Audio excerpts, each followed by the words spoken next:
பண்டு பின்னோர் குளம்பாழப் புறந்து பழனியில் ஓர் தண்டுடன் நின்று விளையாடும் மாண்புடை சற்குறவர் கண்டு தொழுது துதிபாடி நெஞ்சில் கருதும் உண்மை தொண்டு செய்வார்க்கு அவன் வேலும் மயிலும் துணை செய்யுமே. முருகா, முருகப்பெருமானுடைய இந்த பாடலை தந்த பழனி வண்ணச்சரபம் தண்டபாணி சுவாமிகளுடைய திருவடிகளை வணங்கி புத்தம்புது காலை என்கிற நிகழ்ச்சியில் கந்தனும் கவசமும் என்கிற பகுதியில் கந்தர் அனுபூதியை சிந்திக்கிற ஒரு வாய்ப்பை தந்த மக்கள் தொலைக்காட்சிக்கு மீண்டும் ஒருமுறை நன்றிகளை சொல்லி உங்கள் அத்தனை பேருக்கும் இலக்கிய பித்தரின் அன்பார்ந்த வணக்கங்களையும் தெரிவித்துக் கொள்கிறேன். முருகா அப்படின்னு நீங்கள் ஒரு தடவை சொன்னீங்கன்னா அதில் இருக்கிற சூட்சமமான அந்த சக்தி நமக்கான பயத்தை நீக்கிவிடும். முருகா முருகா முருகான்னு நீங்கள் சொன்னீங்கன்னா முருகா என்பவருக்கு அபாயம் இல்லை என்கிற பொருளை நமக்கு தருகிறது. முருகா என்று நீங்கள் கூப்பிட்டால் யம பயம் நீங்கும் என்கிறது நம்முடைய கந்தர் அனுபூதி. ஆக முருகன் என்கிற சொல் எவ்வளவு முக்கியமானது என்பதை சொல்லுகிற ஒரு பாடலை இன்றைக்கு நாம் சிந்திக்க இருக்கிறோம். பொதுவாகவே கடவுளை விட கடவுளின் நாமத்திற்கு மகிமை அதிகம் என்று நம்முடைய பெரியவர்கள் குறிப்பிடுகிறார்கள்.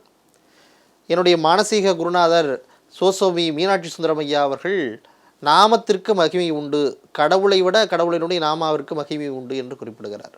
கடவுளை வணங்குவதை விட கடவுளினுடைய நாமத்தை வணங்கினாலே அது பெரிய புண்ணியம் என்று சொல்லுகிறார். நமச்சிவாய வாழ்க நாதன் தாழ் வாழ்க, முதல்ல நாம, அதற்கு பிறகுதான் பாதம். நமச்சிவாய வாழ்க நாதன் தாழ் வாழ்க, இமைப்பொழுதும் எண்ணெஞ்சில் நீங்காதான் தாழ் வாழ்க. அப்போ அப்படி கடவுளாக இருக்கிற சிவபெருமானை வணங்குகிற மாணிக்க வாசகர் முதல்ல நடராஜருடைய நாமத்தை வணங்குகிறார். நமச்சிவாய என்கிற நாமத்தை வணங்கிவிட்டு அதற்கு பிறகாக நடராஜருடைய திருவடியை வணங்குகிறார். ஆக அந்த ஒரு இறைவனுடைய நாமம் எவ்வளவு உயர்வானது என்பதை நாம் சிந்தித்து கொள்ள வேண்டும் இந்த விஷயத்தின் மூலமாக. அப்படி முருகப்பெருமானுடைய பெயர்களுக்கு, முருகப்பெருமானுடைய நாமாக்களுக்கு என்ன மகிமை என்பதை இந்த பாடல் நமக்கு விளங்குகிறது. முருகன் குமரன் குகனென்று மொழிந்து உருகும் செயல் தந்து உணர்வு என்று அருள்வாய் பொறுபுங்க வரும் புவியும் பரமும் குருபுங்க வயன்குட பஞ்சரணே. என்குணம்னா என்குண பஞ்சரணேன்னா 8 குணங்களை உடைய பெருமானே அப்படின்னு அர்த்தம். முருகப்பெருமானுக்கு முருகன், குமரன், குகன் என்று பல பெயர்கள் உண்டு. முருகன் என்றால், முருகு என்றால் அழகு என்பது பொருள், முருகன் என்றால் அழகன் என்பது பொருள். இப்போ முருகன்னு கூப்பிட்டாலும் சரி, அழகன்னு கூப்பிட்டாலும் சரி, முருகப்பெருமானு குறிப்பிடுகிறது. குமரன் என்றால் இளையவன் என்பது பொருள். குகன் என்றால் முருகனை குறிக்கிறது. குணபஞ்சரணே என்றாலும் என்குண பஞ்சரணே என்றால் முருகப்பெருமானை குறிக்கிறது. அதே 8 குணங்கள் உடையவன் முருகப்பெருமான். இப்போ 6 தலைகளோடு இருக்கிறதுனால ஆறுமுகம் என்று நாம் குறிப்பிடுகிறோம். அவனை வேலாயுதம் என்று குறிப்பிடுகிறோம். நம்ம ஊர்களில் பார்த்திங்கன்னா பல பேருக்கு ஆறுமுகம்னு பேர் வச்சுருப்போம், வேலாயுதம்னு பேர் வச்சுருப்போம், குகன்னு பேர் வச்சுருப்போம், சுப்பிரமணியம் அப்படின்னு பேர் வச்சுருப்போம். தேவர்கள் சேனாதிபதி அப்படின்னாலும் முருகப்பெருமான் தான். அப்படி இறைவன் பல ரூபங்களிலே இருக்கிற செயல்பாடுகளை, பல ரூபங்களில் அவன் செய்த திருவிளையாடல்களை, அவன் செய்த மகிமைகளை போற்றுகிற விதமாக ஒவ்வொரு நாமாக்கள் முருகப்பெருமானுக்கு. அந்த குராவடிக்கு போனீங்கன்னா முருகப்பெருமானுக்கு அழகான திருநாமக்கள் உண்டு. குராவடி குமரன் கூடவே வருவான் என்று அந்த ஊரிலே கூட எழுதி வச்சுருப்பாங்க. நீங்கள் மருதமலைக்கு போனீங்கன்னா முருகப்பெருமானை பார்க்கலாம். சென்னிமலைக்கு போனீங்கன்னா முருகப்பெருமானுடைய உருவத்தை அழகாக பார்க்கலாம். குமரன், குகன் அப்படின்னு நமக்கு பிடித்த பெயர்களில் அவனை கூப்பிடலாம். அப்படி முருகப்பெருமானுடைய இந்த நாமாக்களை சொல்ல சொல்ல சொல்ல நம் வாழ்க்கையிலே நாம் செய்த பாவங்கள் தொலைகிறது என்று குறிப்பிடுகிறார் நம் அருணகிரிநாதர். முருகன் குமரன் குகனென்று மொழிந்து உருகும் செயல் தந்து உணர்வு என்று அருள்வாய் பொறுபுங்க வரும் புவியும் பரமும் குருபுங்க வயன்குண பஞ்சரணே. அதாவது உருகும் செயல் தந்து உணர்வு என்று அருள்வாய்.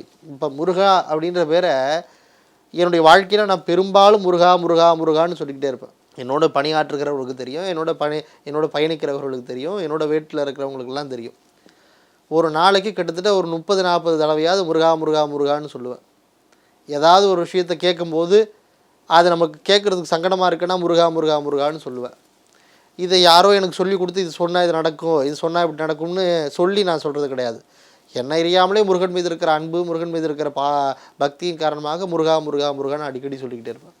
அப்போ இந்த நாமத்திற்கு என்ன மகிமைனா, அப்போ அந்த முருகன் என்கிற நாமத்திற்கு நம்மக்கிட்ட வருகிற தீய சக்தியை விலக்கி விட்டு நன்மையை தரக்கூடிய ஆற்றல் அந்த சொல்லுக்கு உண்டு என்பதனால தான் பல ஊர்களில் பல குழந்தைகளுக்கு அந்த காலத்தில் முருகனுடைய பெயரை வச்சாங்க. முருகன் குமரன் அப்படின்னு பேர் வச்சாங்க. இப்போலாம் இப்போ நம்ம அதை மாடர்ன் ஆக்குறோன்ற பேரில் சம்மந்தமே இல்லாத பேர்களெல்லாம் சுட்டுறோம் நம்ம குழந்தைங்களுக்கு. பேரெல்லாம் பேர் மட்டும் கிடையாது, பேருக்கு ஒவ்வொன்றுத்துக்கும் ஒவ்வொரு வைப்ரேஷன் இருக்குது. முருகன் அப்படின்னா அழகன் அப்படின்னு பேர், முருகா அப்படின்னா முருகா அழகா அப்படின்னு அர்த்தம்.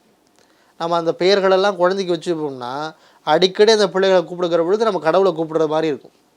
இப்போ வருகிற பல பிள்ளைகளுக்கு பேரை பார்த்தோம்னா அந்த பேரை வாயிலே நுழைய முடிய மாட்டேங்குது, அந்த மாதிரியான பேர்களை வைக்கிறாங்க. அப்போ இந்த முருகனுடைய பெயரை, திருநாமத்தை இருக்கிற அந்த பெயர்களை எல்லாம் நம்முடைய குழந்தைகளுக்கு சூட்ட சூட்ட சூட்ட அந்த பிள்ளைகளுக்கும் இறையாற்றல் கிடைக்கும், நமக்கும் இறையாற்றல் கிடைக்கும் என்கிற சிந்தனையை நான் மனதிலே கொண்டு இந்த பாடலை திரும்பவும் சொல்லுகிறேன். முருகன் குமரன் குகன் என்று ஒழிந்து உருகும் செயல் தந்து உணர்வு என்று அருள்வாய் பொறுபுங்க வரும் புவியும் பரவும் குருபங்குவ என் குணவஞ்சரணி என்று பாடலை சொல்லுகிற இந்த கந்தர் அனுபூதியை போற்றி வணங்கி, ஆரடந்தடந்தோள் வாழ்க, அறுமுகம் வாழ்க, வெற்பிக்கூறுசை தனிவேல் வாழ்க, செவ்வேளேறிய மங்கை வாழ்க, குக்குடம் வாழ்க, ஆணிதன் நனங்கு வாழ்க, மாறிலா வள்ளி வாழ்க, வாழ்க சீர் அடிகாரெல்லாம் என்று சொல்லி உங்கள் அத்தனை பேருக்கும் என்னுடைய மனம் வழி மைகளினாலே நன்றிகளை கூறி விடைபெறுகிறேன். நன்றி, வணக்கம்.